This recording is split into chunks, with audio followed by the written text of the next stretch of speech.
আবাসন সহ ৩ দফা দাবিতে দ্বিতীয় দিনের মতো রাজধানীর কাকরাইল মোড় অবরোধ করে রেখেছেন জগন্নাথ বিশ্ববিদ্যালয়ের শিক্ষার্থীরা। বলছেন, দাবি আদায় না হওয়া পর্যন্ত অবরোধ থেকে সরবেন না তারা। এ বিষয়ে আরও জানাতে কাকরাইল থেকে আমাদের সাথে যুক্ত হয়েছেন সহকর্মী শিকদার মেহেদী হাসান। মেহেদী হাসান, ৩ দফা দাবি নিয়ে জবি শিক্ষার্থীরা কিন্তু রাস্তা অবরোধ করে আছেন এখনো, এবং এর কারণে কিন্তু তীব্র যানজটও সৃষ্টি হয়েছে। যানজট পরিস্থিতি কেমন দেখছেন?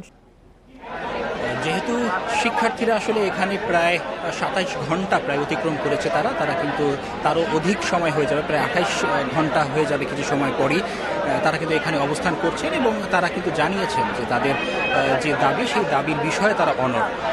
কিছু সময় আগে, অর্থাৎ আমি যদি বলি যে ঠিক ৫:৩০ নাগাদ কিন্তু আসলে এখানে একটি সংবাদ সম্মেলন করা হয় শিক্ষকদের পক্ষ থেকে। জগন্নাথ বিশ্ববিদ্যালয়ের যে শিক্ষকরা রয়েছেন সেই শিক্ষক সমিতির সাধারণ সম্পাদক রইস আহমেদ উনি আসলে এই সংবাদ সম্মেলন করেন, এবং